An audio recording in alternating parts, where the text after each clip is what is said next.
guys, welcome back to my channel. If you are new here, hi, hello, welcome. I am Sherilyn and I am so glad you found me. If you're not new here, welcome back to our True Crime Wine Wednesday. I don't really know who the heck I think I am today, freaking Emily in Paris or Blair Wardolph from Gossip Girl, but I have to get creative with the gray hair situation, so we're doing like a little chapeau action today. I don't know. You guys know I've been missing my wine, and my husband is quite close with our local liquor store guy. So he brought in some alcohol-free wine for me to try, and this is a Dr. Zen brand. I know a lot of people who like it. It's a little bit on the sweeter side for me, but I had some the other night and it was pretty good. I just thought it needs a little bit of fruit, so I'm having a glass of non-alcoholic wine with you guys today with a little bit of frozen fruit in it, and I put a splash of La Croix so I could have that little like carbonated, I don't know, kind of like a little refreshing cocktail wine feel. So I feel like I'm like back, you know? Oh yeah, that's much better with the fizz and the fruit. Oh, this is good. Before we get started, I just wanted to mention I've had quite a few of you guys ask if I have a P.O. box to send things to. And like, honestly, just the fact that you guys have asked and are thinking of sending me things is just so... Just even the thought blows my mind of how lucky I am to just have such amazing support and community out here. I just love you guys so much. So, I mean, by all means, you do not have to send me anything, but should you feel inclined to, I did get a P.O. box, so I'm going to have it in the description for you down below. A few of you guys have asked like what I like that you can send, and honestly, like I want to know about you guys. Like I'd love to read a letter from you, know more about your guys' life. If you have like a favorite snack, or I don't know, like if you guys make things, if you have a small business and you want to share it with everybody else and I can show it, like I want to know more about you guys. So don't worry about me or what I'm gonna love. Like I'm gonna love anything you guys love. Okay, let's get right into today's case. Disclaimer before we get into it, we are talking about children in today's case. As always, I'm not going to go into extensive detail, but it is something that I want you guys to be aware of before we get started. You might have heard about this one. I think when people hear about it, they think about the movie Orphan, where that orphan girl comes in and like ruins a family, and she's actually not a child. She's like a grown-ass woman. Actually, I think she's like, isn't there something with the scarf? Isn't she like really old, like a ghost or something? Maybe I made that part up. Anyway, she's not a child. You'll know what I mean when we get into this case and like why there's the connection there. It's just insanity. This all starts in a small town in Czech Republic called Kurim. You guys, apologies for the accent. If you've been here for a long time, you know this is not my forte. I guess this is a quiet town. It's not very touristy. There's not really a lot of traffic outside of anybody who isn't local. But it's a morning on May 2007 that changes everything about this peaceful little town. It's just a regular morning, and a father is setting up a baby monitor for his brand new baby that is literally being brought into the world as he was setting it up. His wife was in labor at the hospital. I wondered why he wasn't there. Perhaps she had like a midwife or something like that. But anyways, he was at home getting all of the last minute preparations done. And he turns on this monitor and there is a glitch, and he's starting to pick up a feed from a different bedroom. And as he looks closer at the screen, he thinks, is this a prank or what the heck is going on? Because what he sees just possibly cannot be real. He sees a young boy that's around 7 years old who is undressed and he has his hands tied. He says the boy looks to be amused. He doesn't look to be in pain or upset. He's playing with like a roll of tape and really interested in making it roll around the room. So he's like, well, he looks like he's having fun. Is this just like a game he's playing and he's pretending to be tied up and unclothed and playing with this roll of tape? Like he didn't know. So he kind of brushes it off. He doesn't want to keep like staring at this feed, and goes and prepares the rest of the things he needs to, and then leaves shortly after to go and visit his wife and brand new baby in the hospital. So after his visit, he comes back and he walks by the monitor, and again, this little boy is still on there in the same position, and he's like, okay, there's no way he's been playing this long. And at this point now, he's not playing with tape anymore. It looks like he's eating something out of like a dog dish off of the floor. At this point, he's like, okay, well, I cannot just not tell somebody about this. So he calls the police just to do the right thing, even if it is a prank of sorts, or if this is how this little boy entertains himself. He just couldn't go on not doing something about it. So the police come and they look at the monitor, and they know that these monitors, they don't pick up reception from like blocks and blocks and towns away. Like if you're picking up a feed from somebody, it has to be your immediate neighbors. So they knock on a few doors and they make their way to 29-year-old Clara Mauerova's house. She's a mom of 3 who's moved recently to the neighborhood, and nothing looks suspicious about her. Growing up, Clara was the youngest of 3 daughters to Ladislav and Eliska Mauerova. Their middle daughter's name is Gabriella, and their oldest daughter's name is Katerina. Such beautiful names in the Czech Republic. The family was very tight-knit. People who knew them said they were always together, whether it was just going for a walk in the neighborhood or doing errands. They did a lot of family vacations, just like a nice typical family. They were somewhat religious Catholic, but not like religiously going every single Sunday. It would just be like a here and there thing. And people who knew them said the girls did really well in school. Katerina and Gabriella particularly were very like bookish, and they loved like the academic side of school. And then Clara was more athletic, and she loved joining all of the sports teams and getting really involved in like extracurricular activities. In 1996, when Clara's 18 years old, she unexpectedly gets pregnant with her boyfriend that she had been with for about a year. It wasn't planned, but they had planned to have a future together. They were working towards marriage and eventually having kids anyway, so they decided to do like a shotgun wedding and have this baby together. So in October 1997, they have their first child, who is a little boy named Jacob. And then 2 years later, in September 1999, they have another little boy, and his name is Andre. You guys, I am killing it with these names here, okay? Because they're not spelled like Canadian ways. They're spelled like special Czech Republic ways, so I'm pretty proud of myself. Clara knew she was really lucky because it wasn't customary for families to be really supportive of young unplanned pregnancies. But her parents were so proud to be grandparents. They were really excited and wanted to be hands-on as much as they possibly could. They even took in Clara and her husband and the 2 boys to live with them while they were saving up to get a place of their own. And they said that Clara was an excellent mother. Her sister Gabriella said that every time she'd watch her interact with the kids, she hoped that one day that would be the exact bond that she would have with her children too. Unfortunately, Clara's marriage didn't last very long though. Neighbors had reported that they heard a lot of arguments quite often.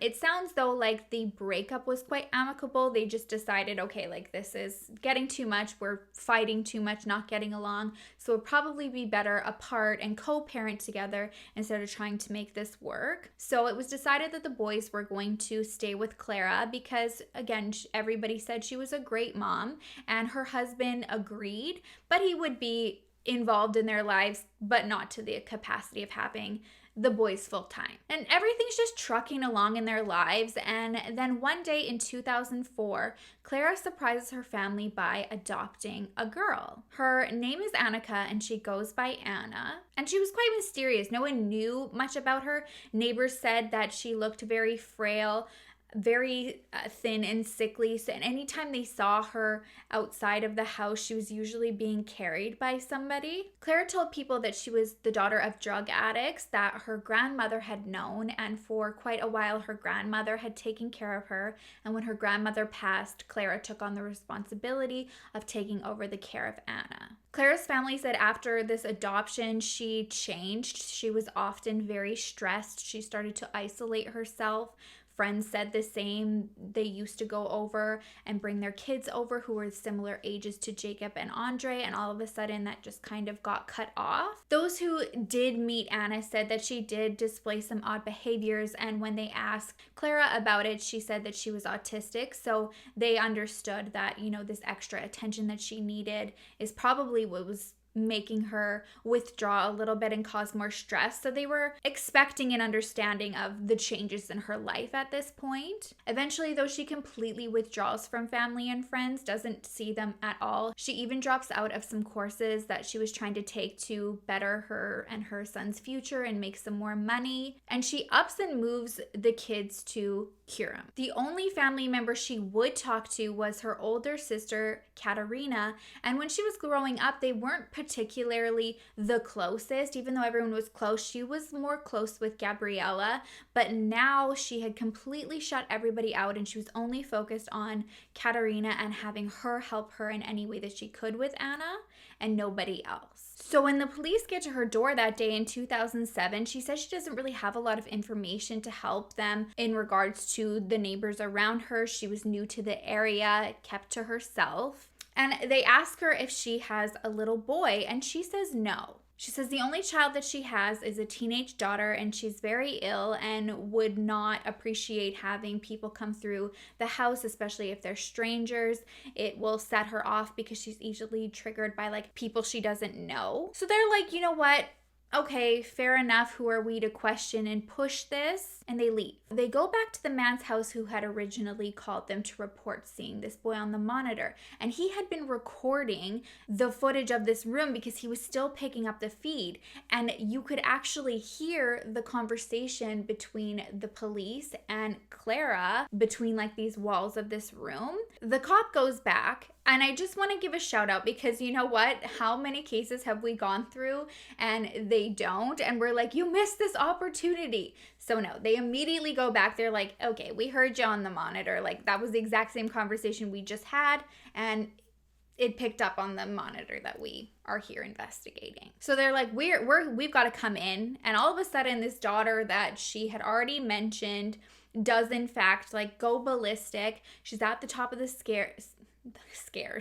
I think she was scaring them a little bit. She's at the top of the stairs, screaming and throwing a temper tantrum. So they're trying to least amount of chaos and commotion as possible. And they're going around looking at rooms trying to find this little boy. They end up finding a padlocked door that was underneath the staircase, kind of like Harry Potter. There must have been obviously like a room behind it, but they couldn't get in. So they asked Clara for the key and she said she's never had the key, that it's always been padlocked since she moved there and the landlord never gave her one. So they're like, cool, we'll call the fire department. While they're calling the fire department, Clara gets on the phone and she calls her sister Katerina, who arrives before them, and she's also kicking up this big stink, and they're making like a human barricade to not let any of the fire department in to get through this door. As this is going on, the teenager who is upstairs freaking out has now made her way downstairs, and the police say she's acting quite peculiar.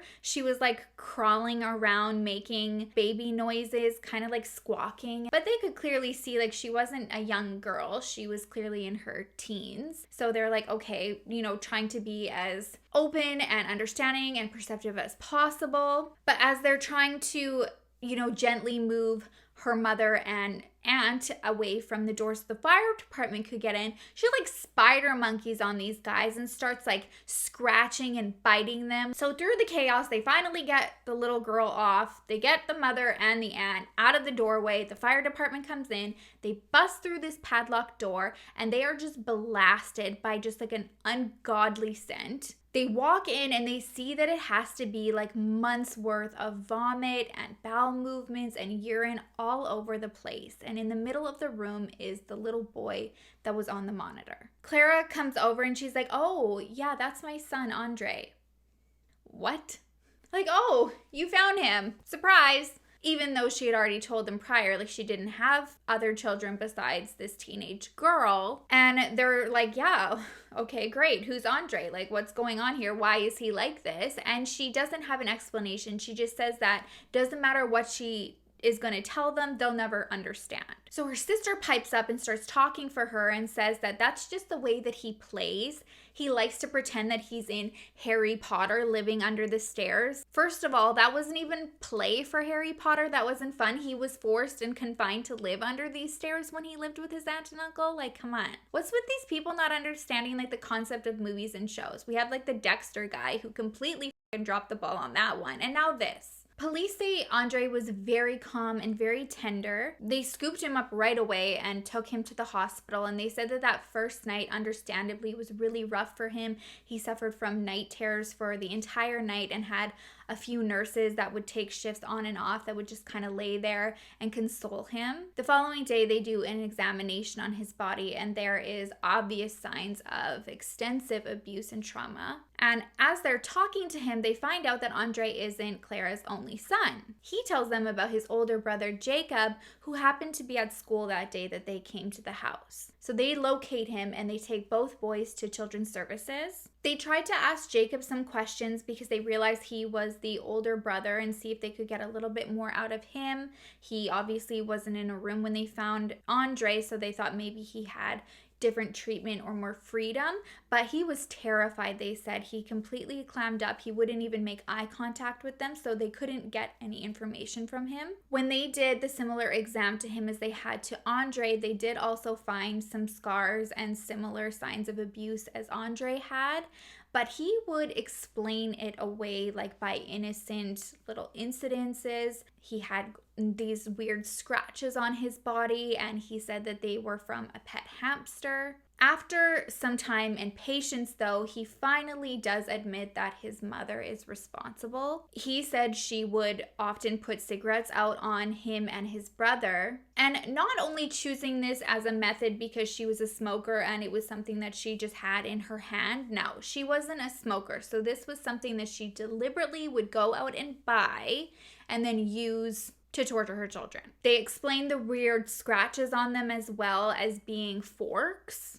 As the days away from their home went on, they would share more and more. They said that they had moved to that house around Christmas time, and that Christmas Day was actually the only time that Andre himself had seen the living room at that house. Like, he had never been around to like explore. He did Christmas in the living room with his family, but every other time that he was in that house, he was confined to that room. They mentioned that when he is allowed to leave the house, it's to go to daycare, and the daycare worker that they know there, they call her Auntie Nancy, and she basically has a very similar setup at the daycare, the boys said, where Andre would go to the basement and he would be chained to a desk down there. So they locate this Auntie Nancy. Turns out her name is actually Hannah, and when they bring this information to her, she's like, oh, the boys must be confused. Andre is often on time out a lot, and he must be referring to the time out room.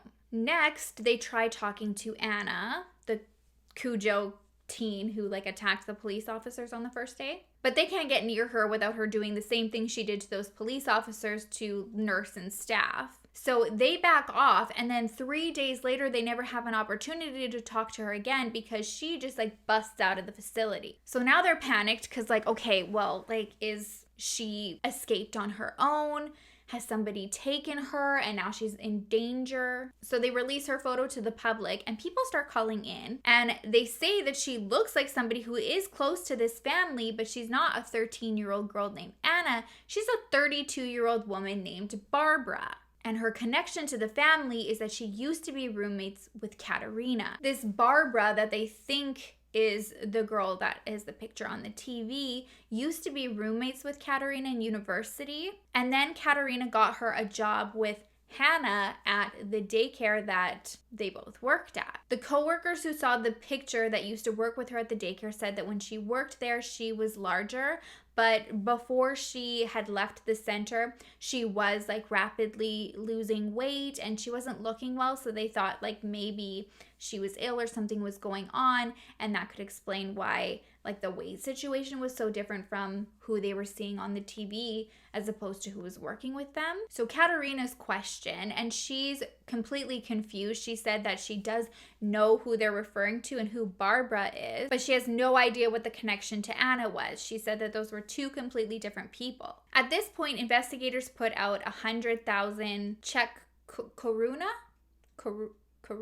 It works out to about $4,600 reward to find Anna. A few days after this reward is posted, the premier of South Mauerova, I was doing really well there for a while. He receives a handwritten letter, and it's allegedly from Anna, and she says that she left the institution on her own. She had happened to see that her mother was being taken to jail on a TV in the institute, and it worried her. She was scared for her mom, and she said that she just felt like she needed to go and help her. In this letter, she also tries to explain why Andre was found in the condition that he was. She says that he was a menace, he was very unruly, and that he had threatened to kill her and their mother, Clara. So Clara had put him under the stairs to try to work out his bad behavior from him. The letter's a little bit fishy though. There's not a lot adding up. It's supposed to be written by a child who's 13 years old. She had also expressed some articulate challenges, and it's 10 pages with very sophisticated language and grammar. And there's also no spelling mistakes, which makes them feel like,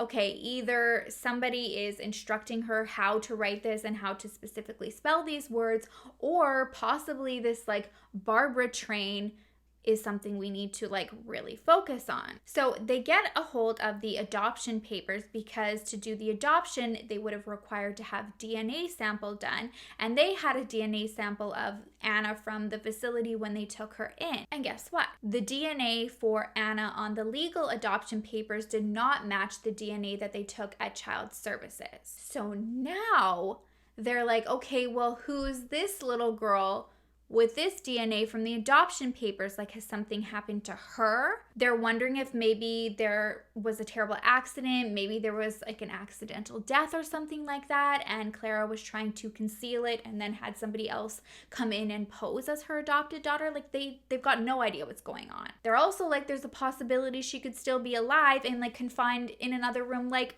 her brother was. And now there's even more reason for them to believe that this possible Barbara is who Anna was. So they go back to this connection between Barbara and Katerina, and they find out that they were also members of this religious group that was run by Barbara's father, a guy named Joseph. The group was like a branch off of a movement that they were following called the Grail Movement. So when Barbara's father started running this thing, she had converted Katerina to it. And he's a very, very odd man. Investigators learned that he had been on disability for quite some time after a fall down some stairs. So he had been collecting disability checks, but also, taking odd jobs here and there. He also involved himself in, it sounds like almost like Ponzi schemes, I guess. He would promise people who provided him money like a really heavy return and then never delivered and would just like screw off with their money. So when he became heavily involved in this religious group, he decided that he was going to start his own chapter. So they hit up the members of this group and they find out that that DNA sample matches one of the members' daughters. His name is Victor. It turns out she was the one that was in court that day, but her name was not Anna. She was not adopted. She was just used as, a tool in case the courts were questioning why somebody was pretending to be a child if they weren't. It seems like every time they got some sort of lead, though, everybody would clam up and wouldn't talk much. So they really wanted to do as much as they could to get information out of the boys. Obviously, though, it was a very delicate process to go through because they needed to really build up trust with them. Surprisingly, it was actually Andre who started to open up more to the nurses and the investigators over Jacob, though. He loved to sit on the nurses' laps and chat with them and always compliment them on their hair and stuff like that. And he sounded so precious because the things that would excite him the most weren't toys. It would be essential hygiene products. He would talk about how nice his hairbrush was, and he loved the flavoring of toothpaste. It's so sad because you can tell there was obviously just so much neglect, and to him, he was just so appreciative to now have these things. Eventually, investigators decide that it's time to tell the boys that Anna had escaped from the facility and that she actually wasn't who she said she was. Sounds like it hit them really hard. They were really protective of her, and I guess they were really worried of something happening to her, which is worrisome to investigators because they're like, okay, why does everything keep revolving around Anna / potentially Barbara? And they can't even ask her because this Anna is missing. Luckily, though, a few days after the adoption of Anna was removed from records, they find Barbara, and she reappears in a Czech embassy in Copenhagen looking to get a new passport. She's with 4 men. She's with her father, Joseph, a lawyer, a former Czech police officer, and a guy named Vlad. He doesn't really have much to do with the story, but I kind of like the name Vlad. It reminded me of the animated movie Anastasia. So she says she's in the city and she had been there hiding out with relatives for about a month because she was scared of getting extradited back to the Czech Republic because she was closely connected with people who were involved in an abuse case. This lawyer she's with is primarily the one that is speaking for her, and he says that she admits that she did take on this persona of Anna, but it was never for any dark intention. He said that she felt like inside she was a child, and so she took on this personality so that she could fit the skin that she believed she was in. She says it all started when she started working at that daycare center with Katerina, when she was supposed to be the one that was like caring and taking care of these children, but inside she felt like she related more to them and should be also being like taken care of and cared for. Like she didn't feel like she was capable of being like a responsible adult. She wanted to be doing the things that the kids were doing. She said as those feelings became more intense, she did seek out some psychological help, but it didn't work. So her last straw was to just reach out and confide in Katerina, and she agreed to help her and support her. When they ask her about like, okay, how do you explain away this poor boy that was in this room for clearly a long time under unimaginable conditions?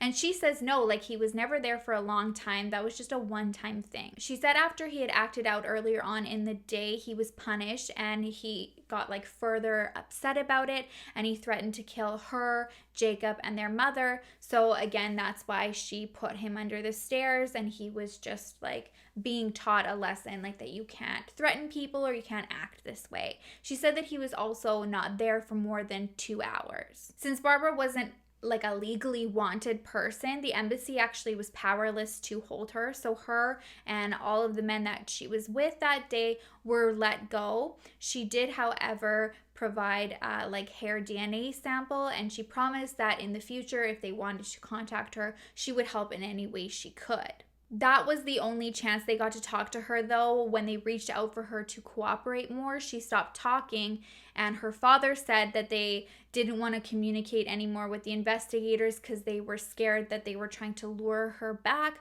so that they could arrest her. And it's unfortunate because what it does is it leaves the investigators with the only people who are willing to talk, and it's these 2 little boys who had already been through so much. So they go back to them again. This time they wanted to show them photos of some of the members that were involved in this church, because something about the church was just like making their spidey senses tingle. Like everybody seemed like just too tight knit and wouldn't say too much, and they were like willing to like do like outlandish things to like cover for one another. So they asked the boys if they can think of anybody else that was involved in their abuse. And they say that they can remember 2 men being involved. There are 2 men named Jan Turek and Jan Skarla. And Skarla is the last name of Barbara Skarla and Joseph Skarla, making Jan Barbara's brother and Joseph's son. The other Jan ran a shelter for abused animals, and he'd also been a previous employee of this daycare that Barbara, Katerina, and Hannah had worked at. The boys say that everything started happening about 2 years ago, and that's when these other people were involved. And this would have been in 2006. Prior to 2006, though, they said they lived a very normal life. They said they loved their mother. She was never abusive, never cruel to them. And they said one day they went on a trip with their mom, their newly adopted sister, and their aunt, and they were going to this like little cottage getaway. And when they arrived at the cottage, they go through the house looking for a place for them to like settle in and unpack, but there's nothing like that for them. Instead, the 2 boys have each a dog crate. So they're placed in there and they're not allowed to talk to each other. They said shortly after they arrived, that's when the 2 Jans came, and also Hannah from the daycare. They spent all of their time in these dog cages. They had to eat meals out of dog dishes in them, and the only time that they were let out was to be abused. What they endured was so sickening, and without going into extensive detail, I'm just going to say that it involved cigarettes, it involved belts, it involved them abusing each other. It involved them digging shallow graves and then having to crawl into it and being told that they're dead so that they can like mentally break them down. If that wasn't bad enough, there was also a point where there were pieces of their flesh that were cut and the adults at the cottage passed it around and consumed it. I can't even imagine that terror, like to go from this peaceful life that you once had with your mother to just all of a sudden going on this trip and having this like horror inflicted on you. It's just like beyond comprehension. Add this as another case for these people to go to our Jurassic Park, like torture park. When they arrive back home, things don't change.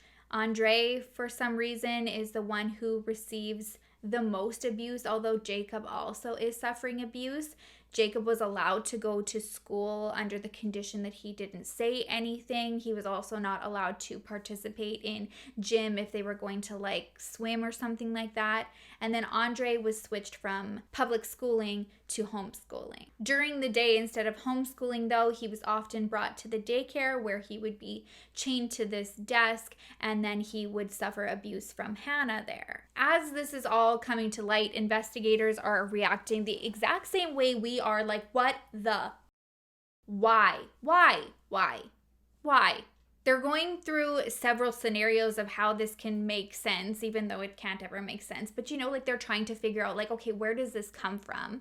So they start thinking, does this have something to do with this religious group? Because I guess this group is known to be like very strict and have very rigid like forms of punishment so that you lead like a very clean, strict, obedient life. Another was a possibility of this footage being recorded and sold, but it was hard for them to get any like clear answers from the boys because oftentimes they were blindfolded, so they said that they didn't even know who specifically was abusing them most times. They were never given answers as to why things changed for them either. This just happened out of nowhere. The only thing that they said is that oftentimes they took these lashings because they were told if they didn't take them, then Anna would instead.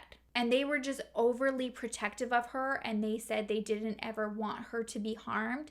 They said that Anna was special. She was someone who was sent from God, and so they would sacrifice themselves so that she was never harmed. Now, as all of these like breadcrumbs are being dropped and they're getting little tidbits from the boys here and there, they finally are like, hey, we need to locate her. At this point, they're like, I think we have enough to arrest Barbara. They finally get the chance when another young boy is rescued from an attempted abduction. His name was Adam, and he was the son of a playwright in Czech Republic. Adam was attending school away from home, and his teachers say he was new to the school and he was very withdrawn. He always looked tired. He was very frail. He was also triggered by loud noises, like nobody could close the classroom door too loud or it would like set him off. So when teachers finally got him to open up, he confided in them that he was experiencing abuse at home and that his father was also trafficking him. So the teachers alert authorities right away. They locate the father and he's put under arrest. After he's arrested,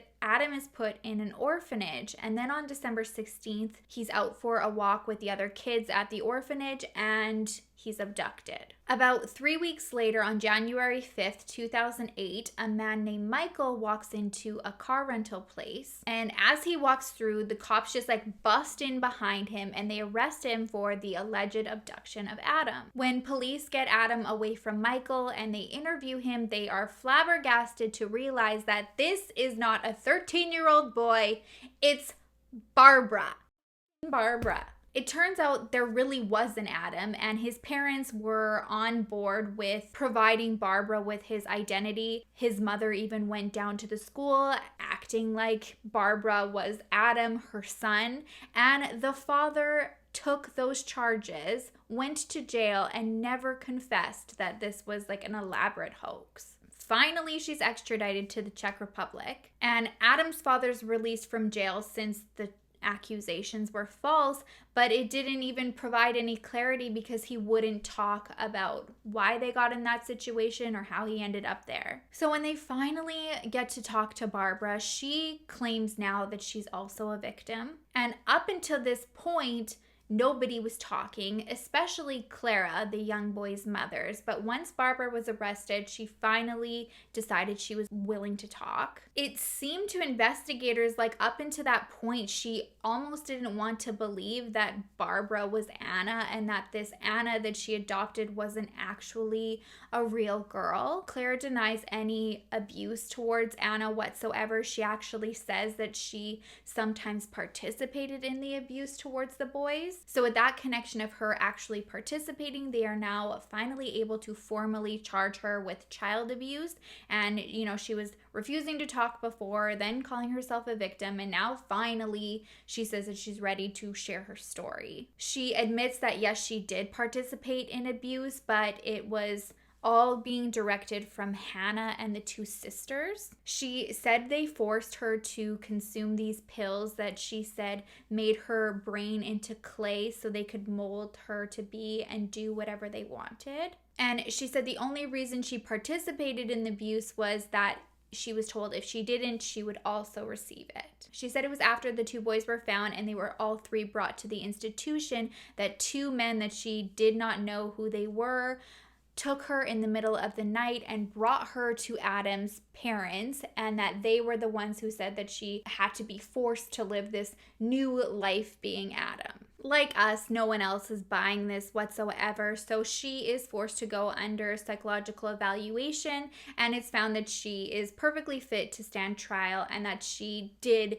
have involvement in this abuse. On June 17, 2008, trial starts and Clara's the first one to testify. She said all of this started when she had gone to visit her sister Katerina one afternoon. She said when she arrived, she saw like a child's bed and toys, and Katerina said that she was part of this like secret organization and she had adopted this child who was dying of leukemia and who had been saved from child trafficking. She said that day she met this child who she was introduced to as Anna, and even though she had met Barbara prior as a friend of her sister Katerina, she said they did not resemble each other whatsoever, and there was never even just like the slightest connection of the two of them. Clara said when she met Anna, she was very skittish, very shy and withdrawn. She would just look at the ground. But as the day went on, she would open up a little bit more, like she would make more eye contact and she would kind of want to sit a little bit closer to Clara. And she said Katerina kept like making a point to bring it up, like, oh, like she's so open and comfortable with you. She's never ever like this. Like, wow, I've never seen this side of you. Like, it's like you guys are like kindred spirits, like just pushing on that Clara had this like effect on her. So a few days later, Katerina contacts Clara and she says that these people who had like trafficked her before are like on the hunt for her and she's in danger and she needs to find somewhere to go. And since she was so comfortable and open with her on that first meeting, would she be open to adopting her? Also keeping in mind that she's got leukemia, she says, and that she's not going to live very long. So it'd be nice if she just had like a really nice last few years of her life with her. Clara says she was hesitant, but Katerina ended up putting her in contact with Anna's doctor, who said that this would really be a great option for her and a huge positive change in her life that had already been so traumatic. She said she didn't know this doctor's name and any form of communication they had was primarily on text message. She said that very occasionally she ever spoke to this individual on the phone. So eventually she breaks down and she agrees with this doctor and decides to give her the best last few years of her life that she can. She said when she moved in, everything was good. She built a good relationship with the boys and acted like, she was their older sister. The boys loved and took to her very, very quickly. But she said that soon she realized that taking care of Anna was very time consuming and it was something that like required around the clock attention. And the doctor is always checking in, she said, and giving her advice and how to make her comfortable and make that transition a little bit smoother. He said that she required daily massages that would last for hours at a time to alleviate any pain that she could have. She also couldn't be let out of Clara's sight for like a moment in case she had seizures.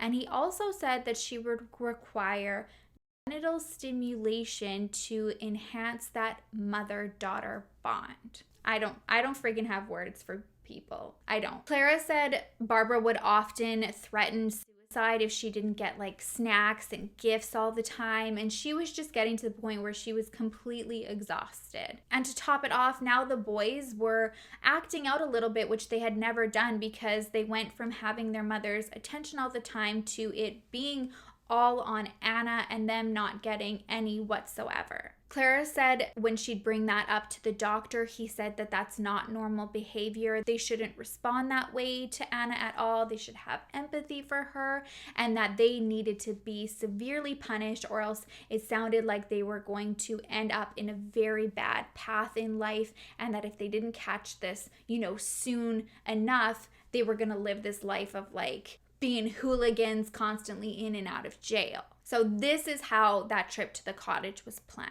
She said she didn't know what was going to happen. She said that Jan was the one who provided the dog cages, and that everybody was told that when they would arrive, they were to follow Katerina's instructions that she was getting from the doctor. She admits that she did abuse her children on this trip, and she said that, again, it was under the suggestion from this doctor that it was the right thing to do so that her kids had a better chance for their future. They did ask about her being a member of this Grail movement, and she denied ever being involved in the church. She said that the only time she had ever heard about it was several years prior when her sister got involved and she gave her a book, but it wasn't Clara's thing, and she never went to any services or even looked at the book itself. When it came to the adoption of Anna, she said that when Victor's daughter was the one that was presented in court, she was told it needed to be this way to protect the real Anna, because her abusers that were looking for her could potentially find her easier if she was the one that was at court that day. The next person to testify was Jan Turek, and he's the one who provided the dog cages, and all he admitted to was providing them, but he said that he didn't know what they were for. And he said his instructions were coming from Katerina. His ex-wife was a character witness for him at this trial, and she said that he didn't have a bad bone in his body. He would never ever hurt anybody. She even goes and says that she multiple times was somebody who would try to provoke him to get him all riled up to hit her, but that he never would. And I guess friends who knew about this were like, why did you do that? Because they didn't have the best relationship and not a very good divorce. And she said that somebody had contacted her and said that they were part of like a secret service and that she needed to paint this picture of him at trial. I just freaking can't keep up. Like, so many people involved. Barbara told the same story that she told investigators, that she was a victim of Katerina and Hannah's abuse. She said that she had injuries on her body as well to prove it, and then when medical professionals did an exam, all of them appeared to be self-inflicted. A lot of them, they looked like they were like pen jab injuries. She also said that the two women had starved her so that it would appear that she was like ill and younger, but then when they looked back in her records, there was proof that she had had a breast reduction surgery so that she didn't appear like fully developed, and also had gone through liposuction to make herself look even smaller than she was. And the allegations of abuse and being trafficked also appeared to be false. After having an exam to clarify that, the doctors couldn't find any form of sexual activity whatsoever, let alone abuse. And it even appeared like her hymen was still intact. When she was asked why she pretended to be Adam and on the run, she said that, again, this was because she was told these past abusers were after her and she needed to conceal her identity once again. But it all ties into there's never been proof of these people. Adam's real father was never charged with anything, but he did come to testify, and he did admit to knowing Barbara. He had been a member of this organization, church, not really sure what we're going to call it, movement prior. And they never really kept in close contact, though. He just said one day she showed up with Jan T, not her brother Jan, and they said that she was in danger and they needed their help. So they take her in, no questions asked. They want to help her out, and then they think that the best idea is for her to assume their son's identity. They said it was her decision, that she wanted to go to school. She was feeling like she was being isolated and she wanted to get out and socialize. So that's how she got enrolled in school as Adam. Katerina, who had not spoken a word before trial, testifies. She said she met Barbara in 1996 and she saw her as somebody who needed help and guidance. She said that she was very forgetful and immature. It would take her a really long time to do simple tasks. She said one time she saw her vacuuming a room, and 3 hours later she was still in that same room trying to figure out how to vacuum the place. So she takes her in as a roommate to kind of take her under her wing. And she said that day that Clara came over and Barbara was acting like a child, she said that was just all on her own, came out of nowhere, and she just kind of went for it, which doesn't make sense because she had kids' toys and the kids' bed, and she was elaborating on this story of this adoption. So Clara actually screams out in court, and she's like, why are you lying? At this point, you've taken everything from me. I've lost my children. The least you can do right now is tell the truth. So Katerina says that everything she did it for the boys' best interest, and that she was just following instructions from this doctor that they needed to be rehabilitated to just have a successful life. On October 24th, 2008, all defendants were found guilty. You guys are going to need a sip for this, okay? Katerina was the one who received the harshest sentence, which was only 10 years. The court believed that she was actually the mastermind behind everything and that she was the doctor sending these messages. Clara received 9 years, and the judge said that he did believe that she was being manipulated by her sister, but at the end of the day, you're the children's mother, your job is to protect them, and you failed. Hannah and Jan S., Barbara's brother, they received a sentence of 7 years, and Jan T and Barbara were given 5. I don't get it. I don't get it. This whole thing revolved around her. Everything led back to Barbara.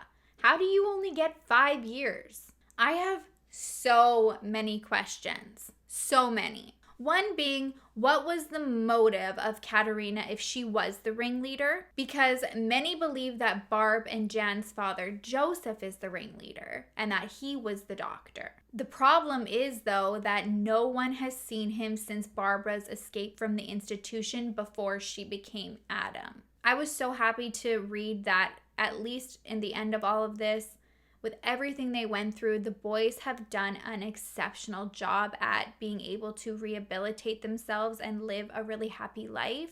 I guess there's been a lot of people who've also reached out and sent them gifts, and they've been sent on trips by anonymous donors so that they could just have at least some form of happy memory around this time and it not all be this dark, traumatic event that they remember. Their grandparents gained custody of them, I guess, when it was time for them to be released from Children's Services. Their father was unemployed at the time, so they took them, and they had done so well with their therapy that they even got to the point where they had visited their mother when she was in jail. She only had to serve 5 years of her sentence, and when she was released, she moved in with her sister Gabriella. From what I know, she was not allowed to have her children in her care, but I believe they were allowed to visit. At this point now, though, everybody is released and they all served less than what their sentence was. Katerina was the last to be released, and from what I read, she had no contact with her family or Clara. I just can't believe that they're all out at this point. I cannot believe these people walk the streets. I need to know your guys' thoughts. Personally, I think these sentences were too lenient, especially Barbara. 5 years? Are we freaking kidding? I really feel like her father has to be found though, because my spidey senses are tingling when it comes to that guy. Like he's up to something. I really believe that he's the one like behind the scenes orchestrating all these like escapes and these plans, and like having his daughter go through like different identities. And it was always like involved with the church, like all these people who were like, oh, like we're involved in this like secret task or whatever. They were members of this church that he ran. It still doesn't make sense why though. Like why this family? What was the plan? What was the motive here? Like what was the accomplishment here? And like how do you have so many people that were involved behind the scenes who even like testified to a point where they like shared the information they needed to but would not give like clear answers? It was just like little like pieces here and there to like just get by with like having an appropriate answer, but it led nowhere. It all makes no sense. Ugh. I don't get it. That is it for me today, you guys. Thank you so much for watching. If you haven't already, please don't forget to like and subscribe. It means the world to me. I love and I appreciate you so, so much. I will see you in the next video, and I'll miss you terribly until then. Make sure to love each other, love yourself, and I will see you soon. Bye.